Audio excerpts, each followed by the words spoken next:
Selamat malam para pemirsa, ketemu lagi di Hot Room dengan saya Hotman Paris. Kabar gembira untuk para wanita, khususnya ibu yang melahirkan dan suaminya. Karena RUU Kesejahteraan Ibu dan Anak hampir disahkan oleh DPR yang memberikan hak cuti kepada ibu yang melahirkan selama 6 bulan dan suaminya berhak cuti selama 40 hari. Ada apa? Apakah ada agenda politik menjelang Pilpres 2024? Dan apakah benar justru undang-undang seperti ini akan merugikan wanita karena pengusaha akan lebih memilih mempekerjakan laki daripada wanita? Inilah Hot Room menakar cuti 6 bulan.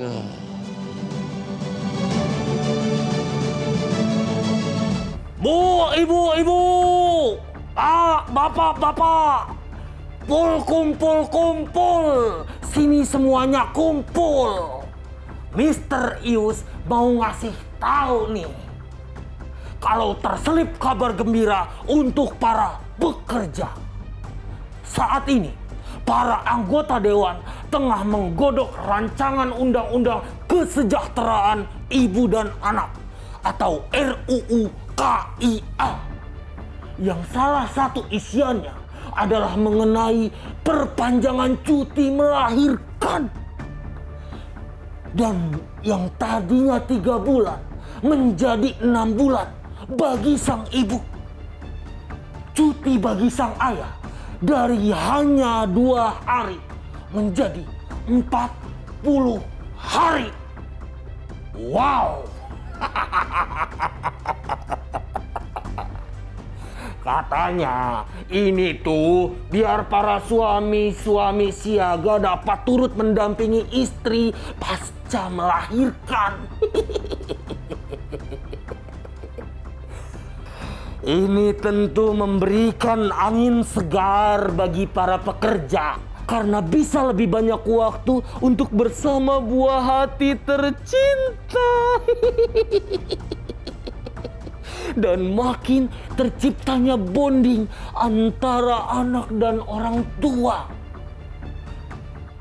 Tapi kebijakan ini menuai protes dari kalangan pengusaha. Kenapa?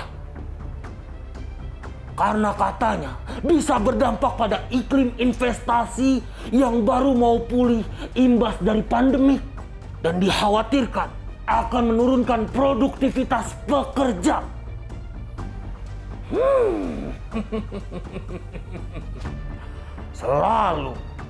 Selalu ada saja pro kontranya.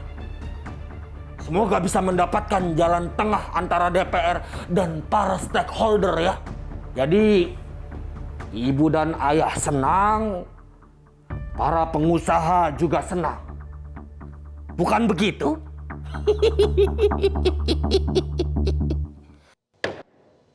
Untuk membahas topik ini telah hadir malam ini di tengah-tengah kita Bapak Ibnu Multazam, anggota Balik DPR RI, fraksi PKB, inisiator RUU Kesejahteraan Ibu dan Anak. Selamat malam Bapak. Selamat malam. Yang kedua Ibu Mirah Sumirat, Presiden Asosiasi Serikat Pekerja Indonesia Aspek. Selamat malam Bu. Selamat malam Bang. Yang ketiga Ibu Andi Yentriani, Ketua Komnas Perempuan. Malam Bu. Selamat malam. Sebelah kiri saya Ibu Suryani Motik, ya, dari Ketua Umum Himpunan Pengusaha Pribumi Indonesia, HIPPI. Yang terakhir Bapak Nur Hidayat, pengamat kebijakan publik Narasi Institute. Selamat malam Bapak. Selamat malam Bang. Sebelum kita membahas topik ini, kita melihat dulu narasi perbandingan RUU Tenaga Kerja dengan draft RUU ini, yang berikut ini. Ah, ini dia nih. Undang-undang lama ibu hanya boleh cuti 3 bulan, yang baru 6 bulan. Dan suami 2 hari. Kalau dengan undang-undang RUU yang baru 40 hari. Undang-undang lama selama cuti 3 bulan 100% upah. Sedangkan yang RUU 100% upah selama 3 bulan dan berikutnya 75% upah. Kemudian ayah cuma 2 hari berhak 100% upah, Sedangkan di RUU Kaya ini 100% upah masih dalam wacana. Oke, Pak Ibnu, 50% katanya calon pemilih warga Indonesia adalah wanita. Ya. Ya, 50%. Bapak sebagai inisiator dari RUU ini, apa motivasinya? Agenda apa? Terima kasih Bang Hotman. Saya kira ini tidak ada kaitannya dengan mau pemilu atau tidak mau pemilu. Ya. Jadi ini adalah agenda yang kita usulkan dari PKB itu sejak periode pasca pelantikan kemarin, yaitu untuk mengusulkan di dalam prolegnas itu untuk mencari judul tentang RUU ini. Dan ketemunya adalah pada saat Undang-Undang Kesejahteraan Anak. Itu kan tahun 79. Nah ini kesejahteraan anak itu kan tidak bisa anak berdiri sendiri. Ini kan harus melibatkan ibu, melibatkan keluarga, melibatkan lingkungan. Itulah kira-kira yang mendasari inisiasi dari PKB. Dan prosesnya kok cepat katanya sudah mau disahkan. Benar itu? Tidak cepat begitu. Penyusunan naskah akademiknya kita mulai dari awal masa periode DPR ini. Terus kita ajukan ke prolegnas menjadi prolegnas prioritas, saya kira ada 3 masa sidang. Terus akhirnya kita ajukan draft naskah akademiknya dan naskah rancangan undang-undangnya melalui Balik untuk diharmonisasi. Dan akan disahkan dalam waktu dekat? Akan disahkan menjadi usul DPR, jadi harus dicatat ini, akan mensahkan menjadi usul DPR kira-kira insya Allah besok. Besok hari Kamis. Dan kalau sudah usul DPR, kalau sudah kemungkinan gol jadi undang-undang berapa persen? Ya tergantung pemerintah. Tergantung pemerintah, nanti kan selama 30 hari berikutnya kan pemerintah berkewajiban untuk mengirimkan daftar inventarisasi masalah DIM ke DPR. Apa motivasi 3 bulan menjadi 6 bulan? Saya kira motivasinya kita kan dalam rangka menyusun itu kan memanggil para pemerhati kesehatan, misalnya Asosiasi Perawat Indonesia, Asosiasi Dokter, dan lain sebagainya, menyusui eksklusif, susu eksklusif itu untuk bayi itu kan 6 bulan. Itu dasarnya yang mendasari. Dan suami harus 40 hari di samping ibunya? Karena memang itu kita inisiasi untuk suami 40 hari kan. Nah itu tergantung nanti bagaimana di pemerintah, apakah 40 hari itu waktu yang cukup atau waktu yang berlebih untuk mendampingi si istri. Terima kasih Bapak. Sekarang Pak Ahmad Nur, apa komentar Anda atas draft RUU ini yang begitu cepat bergulir, hampir disahkan, hampir menjadi usulan DPR? Ya, Anda setuju? Yang pertama, Bang Hotman, saya ingin sampaikan bahwa ketika undang-undang diluncurkan, maka ini tidak terlepas dari motif politis. Tidak terlepas dari motif, apa itu? Ya karena lembaga yang memutuskan DPR kan lembaga politik.